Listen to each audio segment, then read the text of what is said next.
ಎಲ್ರಿಗೂ ನಮಸ್ಕಾರ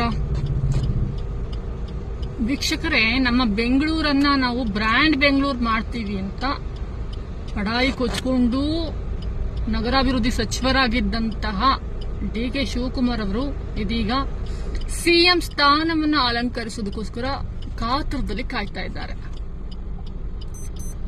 ಇದು ಒಂದು ರೀತಿ ಖುಷಿಯ ವಿಚಾರವಾದ್ರೆ, ಬ್ರಾಂಡ್ ಬೆಂಗಳೂರು ಮಾಡ್ತೀನಿ ನಮ್ಮ ಬೆಂಗಳೂರನ್ನ ಅಂತ ಹೇಳ್ಬಿಟ್ಟು ಸಾಕಷ್ಟು ಕನಸುಗಳನ್ನ ಒತ್ತು ಬಂದಂತಹ ಡಿ.ಕೆ. ಶಿವಕುಮಾರ್ ಅವರ ಬ್ರಾಂಡ್ ಬೆಂಗಳೂರಿನ ಕನಸಾಗೆ ಉಳಿದು ಹೋಗ್ಬಿಟ್ಟಿತ್ತು.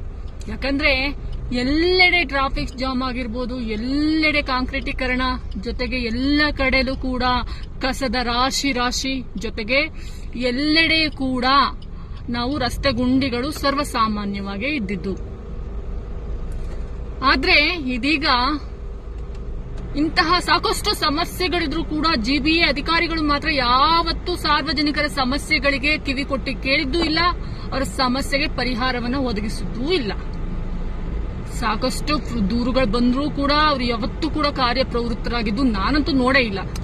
ಯಾಕಂದ್ರೆ ಅವ್ರ ಜೊತೆಗೆ ನಾನು ಇವತ್ತಿಗೂ ಕೂಡ ಜಿಬಿಎ ವಿರುದ್ಧವಾಗಿಯೇ ಮಾಡುವಂತಹ ಸ್ಟೋರಿಗಳು ಸಿಕ್ಕಿದೆ ಹೊರತು ಅವರ ಪರವಾಗಿ ಅವರ ಕಾರ್ಯವನ್ನ ಬಿಂಬಿಸುವಂತಹ ಯಾವುದೇ ಒಂದು ಕೆಲಸವನ್ನ ಅವರು ಮಾಡಿರಲಿಲ್ಲ. ಎಲ್ಲೆಡೆ ಕುಡಿಯ ನೀರಿನ ಸಮಸ್ಯೆ, ಎಲ್ಲೆಡೆ ರಸ್ತೆ ಗುಂಡಿಗಳು, ಎಲ್ಲೆಡೆ ಪಾದಚಾರಿ ಮಾರ್ಗಗಳು ಹಾಳಾಗಿರುವಂತದ್ದು, ಪ್ರತಿಯೊಂದು ಕೂಡ ನಮ್ಮ ಬೆಂಗಳೂರಿನ ಮೂಲಭೂತ ಸೌಕರ್ಯಗಳು 1% ಅಷ್ಟು ಕೂಡ ನಮ್ಮ ನಾಗರಿಕರಿಗೆ ಸಿಗ್ತಾ ಇರಲಿಲ್ಲ.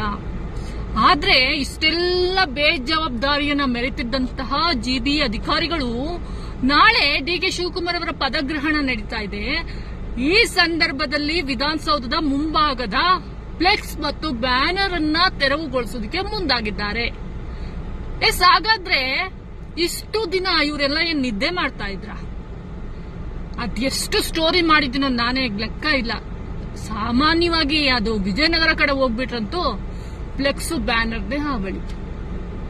ಆ ಜಿಬಿ ಅಧಿಕಾರಿಗಳಿಗೆ ಅದೆಷ್ಟು ಸಲ ಬೈದಿದ್ದೀನೋ, ಅದೆಷ್ಟು ಸಲ ಸುದ್ದಿ ಮಾಡಿದ್ದೀನೋ, ನಿಜಕ್ಕೂ ನನಗೆ ಬೇಜಾರಾಗಿದೆ. ಫಸ್ಟ್ ಟೈಮು ಅವ್ರು ಇಷ್ಟೊಂದು ಆಕ್ಟಿವ್ ಆಗ್ಬಿಟ್ರ ಅನ್ನೋದನ್ನ ನಾನು ನೋಡಿದ್ದು. ಯಾಕಂದ್ರೆ ಫ್ಲೆಕ್ಸ್ ಬ್ಯಾನರ್ಸ್ ಅನ್ನ ಸಿದ್ಧ ಮಾಡಿ ಹಾಕೋದಕ್ಕೋಸ್ಕರ ತಯಾರು ಮಾಡ್ತಿದ್ದಂತ ಕೇವಲ 2 ಗಂಟೆಗಳಲ್ಲಿ ಇಲ್ಲಿಗೆ ಅಧಿಕಾರಿಗಳು ಬಂದು ಇದನ್ನ ತೆರವು ಮಾಡಿಸುವಂತ ಕೆಲಸವನ್ನ ಮಾಡಿದ್ದಾರೆ. ಇದು ನಿಜಕ್ಕೂ ಖುಷಿಯ ವಿಚಾರ. ಈಗ್ಲಾದ್ರೂ ಆಕ್ಟಿವ್ ಆದ್ರಲ್ಲ ನಮ್ಮ ಜಿಬಿಎ ಅಧಿಕಾರಿಗಳು ಅನ್ನುವಂಥದ್ದು. ಆದ್ರೆ ಇದೆಲ್ಲ ನಿಜಕ್ಕೂ ಒಂದು ತೋರ್ಪಡಿಕೆಗೋಸ್ಕರನ ಅಥವಾ ನಿಜವಾಗ್ಲೂ ಇವ್ರಿಗೆ ಇಷ್ಟು ದಿನ ನಿದ್ದೆಗಣ್ಣಲ್ಲಿದ್ದಂತ ಜಿಬಿಎ ಅಧಿಕಾರಿಗಳು ಎಚ್ಚೆತ್ಕೊಂಡು ಇವಾಗ ಕಾರ್ಯಪ್ರವೃತ್ತರಾಗಿದ್ದಾರಾ ಅನ್ನೋದು ನಿಜಕ್ಕೂ ಕಾದು ನೋಡ್ಬೇಕು. ಮುಂದಿನ ದಿನಗಳಲ್ಲೂ ಕೂಡ ಇವ್ರಿಷ್ಟೇ ಆಕ್ಟಿವ್ನೆಸ್ ಇಂದ ಕೆಲಸ ಮಾಡ್ತಾರಾ ಅಥವಾ ನಾವ್ ಇವತ್ತಿಗೂ ಕೂಡ ಇನ್ನೂ ಇದೀವಿ ಅನ್ನೋದು ತೋರ್ಸ್ಕೊಳೋದಕ್ಕೋಸ್ಕರ ಏನಾದ್ರು ಬಂದಿದ್ದಾರಾ ಅನ್ನೋದು ನಿಜಕ್ಕೂ ಒಂದ್ ರೀತಿ ನನ್ಗಂತೂ ಕ್ಲಾರಿಫಿಕೇಶನ್ ಸಿಗ್ತಾ ಇಲ್ಲ ಇವ್ರ ಬಗ್ಗೆ.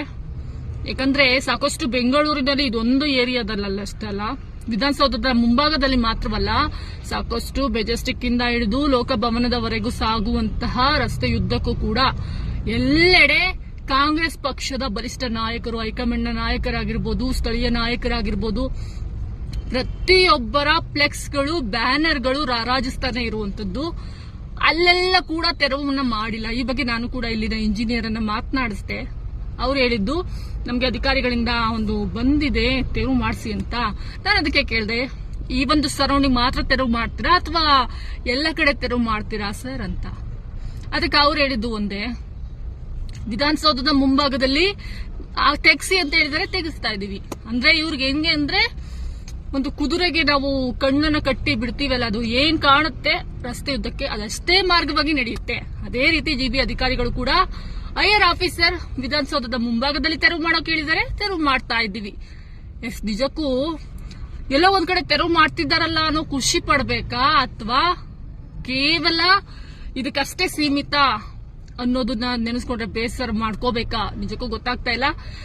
ಸೇನೆ ಅದೇನೇ ಆಗಿರ್ಲಿ, ಇನ್ ಮುಂದೆ ಆದ್ರೂ ಅಧಿಕಾರಿಗಳು ಸ್ವಲ್ಪ ಎಚ್ಚೆತ್ಕೊಂಡು ನಮ್ಮ ಬೆಂಗಳೂರಿನ ಸಮಸ್ಯೆಗಳನ್ನ ಪರಿಹರಿಸುವಂತ ಕೆಲಸಕ್ಕೆ ಮುಂದಾಗ್ಲಿ ಅನ್ನುವಂಥದ್ದು ನನ್ನ ಒಂದು ಮನವಿ. ಇನ್ನ ಜಿಬಿಎ ಟ್ರಾಫಿಕ್ ದಟ್ಟಣೆಯನ್ನು ತಡೆಗಟ್ಟುವ ನಿಟ್ಟಿನಲ್ಲಿ 1 ಕಿಲೋಮೀಟರ್ ಕಾಲ್ನಡಿಗೆ ಚಾಲೆಂಜ್ ಅನ್ನು ಕೂಡ ಹಾಕಿತ್ತು. ಅದಕ್ಕೆ ನಮ್ಮ ಸಾರ್ವಜನಿಕ ವಲಯದವರು ತಿರುಗೇಟನ್ನು ಕೂಡ ಕೊಟ್ಟಿದ್ದಿದೆ. ಏನಂದ್ರೆ ಮೊದಲು ಫುಟ್ಪಾತ್ ಸಮಸ್ಯೆಯನ್ನ ಪರಿಹಾರ ಮಾಡಿ ನಿಮ್ಮ ಚಾಲೆಂಜ್ಗೆ ನಾವು ಒಪ್ತೀವಿ, ನಮ್ಮ ಚಾಲೆಂಜ್ಗೆ ನೀವು ಓಕೆನಾ ಅಂತ. SGB ಅಧಿಕಾರಿಗಳೇ, ಈ ಒಂದು ಚಾಲೆಂಜ್ ಅನ್ನ ಅಕ್ಸೆಪ್ಟ್ ಮಾಡ್ತೀರಾ? ಆದಷ್ಟು ಬೇಗ ನಮಗೂ ಕೂಡ ಉತ್ತರವನ್ನ ನೀಡಿ, ನಾವು ಕೂಡ ಕಾಯ್ತಾ ಇರ್ತೀವಿ.